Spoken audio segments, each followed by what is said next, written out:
I have discovered many years ago that words and magical systems dominate the world that we live in. There is, in point of fact, a magical matrix at work. I've always been interested in the occult. Occult is simply a word meaning hidden, and so much of our powers in this world and the way things work are hidden. And the more one looks at this subject of how the world actually works, you begin to see that there's a magical system, and I'm telling you, there really is a magical system dominating the world of the Western civilization. And for 1,000 years before the Roman Empire existed in Northern Europe, basically Western Europe, there was a magical priesthood called the Druids. And the Druids still even exist to this day. And it was a very legitimate political, social, educational, religious institution dominating Europe for thousands of years. And they were referred to as the Druids. They were actually from the Phoenician Canaanite system in the Middle East. The Phoenician Canaanites formed the basis for the ancient Druidic system, and that's even older. But in the ancient Druidic system, there were many powerful symbols and emblems. One of the most interesting symbols in Druidism was a magic wand, like Merlin the magician with his magic wand. Magic wands were always made out of the wood of a holly tree. It was made out of hollywood. And we're still seeing the magic of the wood of the holly tree. Hollywood, motion pictures, television. And once you begin to see the symbols and realize that the symbols for the national coats of arms for countries, the flags, the seals, the presidential seals, the emblems for the logos and emblems on corporations, especially the corporate emblems for motion pictures and television companies like Columbia Broadcasting System. CBS has the eye. The Columbian system goes back to the Columbian faction of the Illuminati back in the early 1700s, not the late 1700s. And you begin to see why Space Shuttle is called Columbia. You have Columbia University, Columbia Pictures, Columbia Broadcasting. Columbia is a very interesting word, and it's connected to the Jesuits. Once you begin to see how words and terms and symbols are used, and of course symbols are extraordinarily important in world affairs, all of a sudden it opens up, as I said, a whole new perspective on how stuff is happening. Let me give you an example of how words, my friend William Henry says you put an S in front of the word word and it becomes swords. The words are swords. They are cutting things. Humans are word responsive creatures. We respond to people's words. When you begin to see how words are used, let me give you an example of the magic. Why do you have to go to court? You go to court because you play basketball on a court.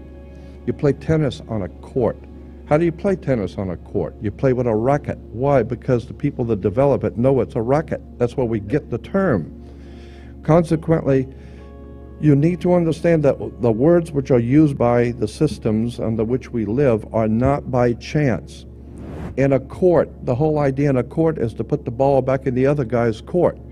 So this team of attorneys, they stand up and throw the ball back at the other team. Now the ball's in their court. They have to get up and throw the ball back into that court. The judge wears a black robe. Why does a judge wear a black robe? Well, the same reason Catholic priests wear black robes. Rabbis wear black robes. You wear a black robe. For many years, young people graduating from university and college wear a black robe. What's this stuff with a black robe? Let me give you an example of how this stuff works, and it's a very quick example. There are two basic kinds of law under the law of magic. There are two kinds of laws that govern the earth. One is called the law of the land, L-A-N-D. And we've heard that term, law of the land. Why do you use that term, the law of the land? Because that's where people live, is on land. But there's an opposing law which is far more important, far, far more powerful. It is called the law of water. It was developed under the old Druidic system in Europe, which can trace its history back through the Roman Empire, through the Vatican, and ultimately back to the Phoenician Canaanites in the Middle East, of what we today call Phoenicia. Cana was called back what we call today Israel and Lebanon. Syria, that was called Phoenicia, Cana. And the Phoenician Canaanites, so the very word Cana, which we've all heard in relation to the Bible, Cana is a Phoenician word meaning bankers, merchant bankers. Well, the Phoenician Canaanites set up a system of merchant banking and had their Phoenician Canaanite symbols and words connected to their societies, their banking societies. We're talking about in the Middle East.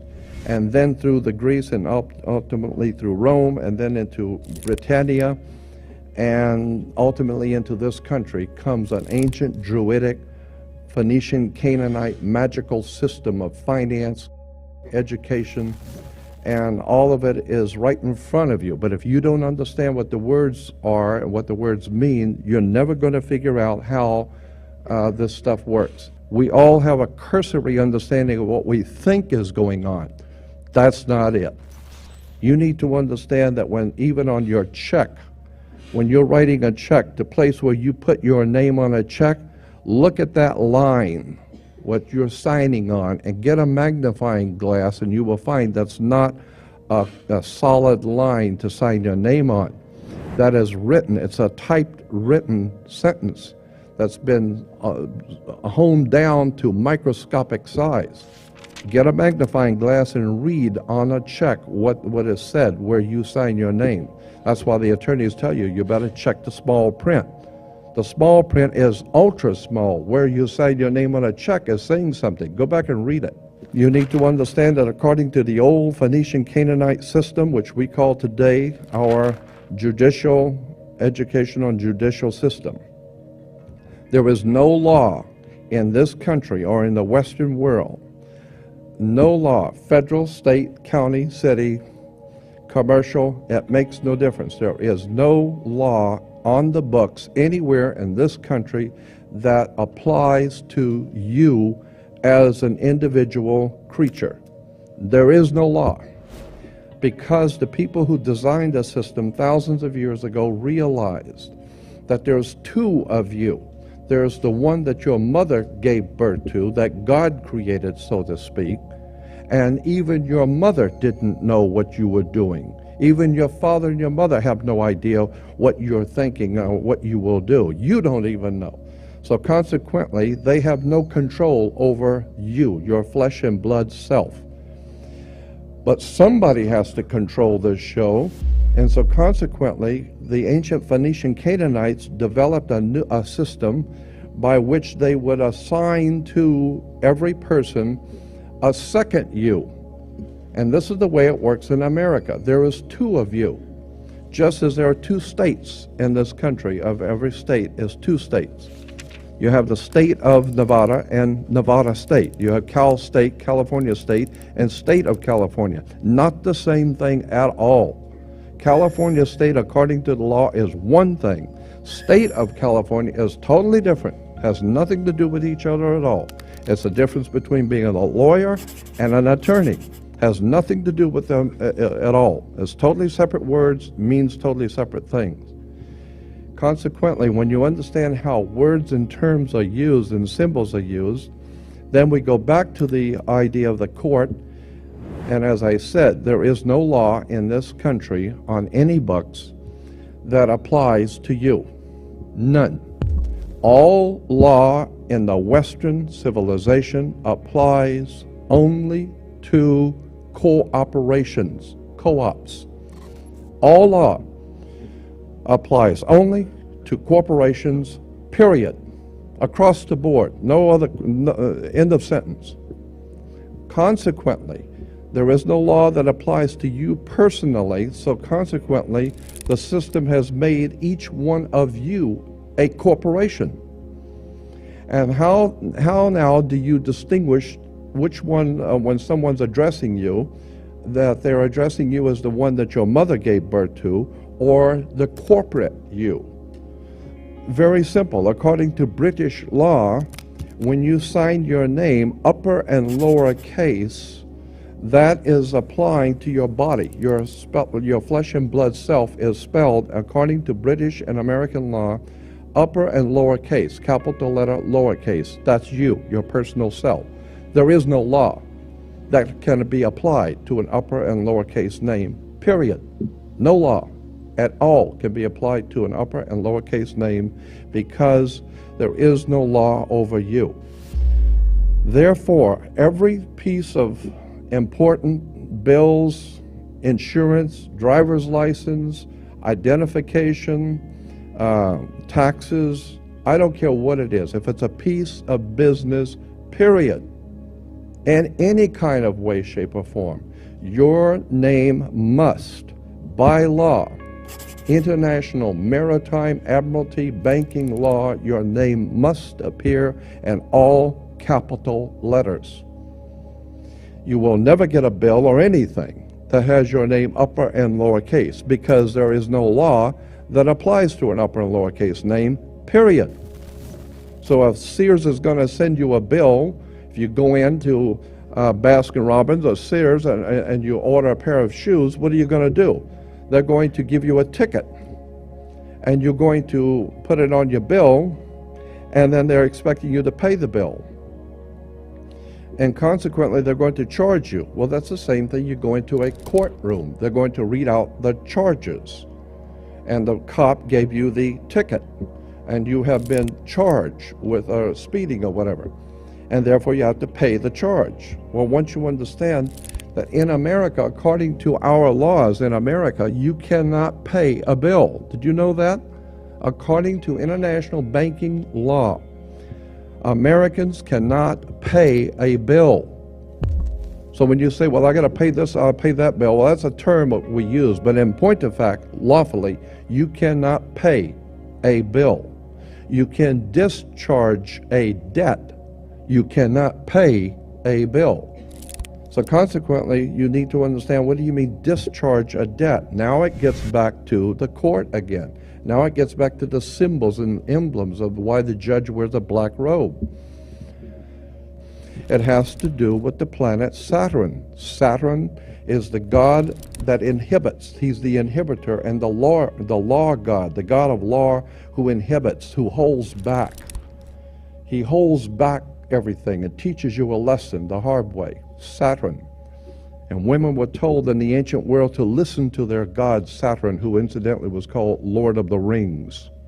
Okay? And consequently, they're still making movies in Hollywood on Lord of the Rings, the planet Saturn. Women were told to listen to their god, the Lord of the Rings, so they were wearing an ear ring. Men were to get married before Saturn, their god, so they would wear a wedding ring. Consequently, the king would be crowned before Saturn. Saturn would be the round crown, or the corona, the ring. Saturn, the god who is the inhibitor, the god of occult law, the mystical god Saturn, Lord of the Rings, who is in charge of and controls all occult law in the universe. This is why today we know that Saturn was referred to as El, E-L. El is a name that was given to the planet Saturn. And therefore, if you are worshiping Saturn, you represent the law, you are referred to in church today as an elder.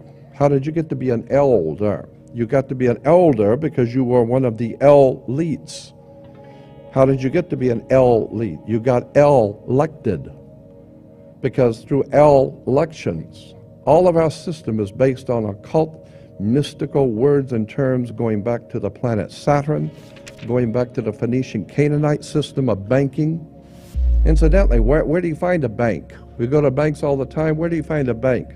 Banks are on both sides of a river. They're called river banks. What does a river bank do? It directs the flow of the currency.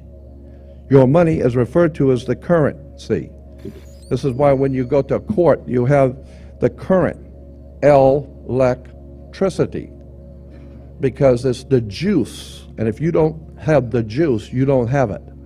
So if you don't have the juice, you can't capitalize. And the capital is a Latin word meaning money. There's a very sinister, frightening, interesting symbolism that has been imposed upon this country, and the people have no idea in the world what's going on. All goes back to the Phoenician, Canaanite system, and ancient Phoenicia, ancient Babylonian Sumeria, and this is why the work of Zechariah Sitchin is so important. This is where the kings of England get their concept of the divine right of kings. What are you talking about, divine right? All of this is part of a subject which I call ancient mysticism that dominates the Western civilization.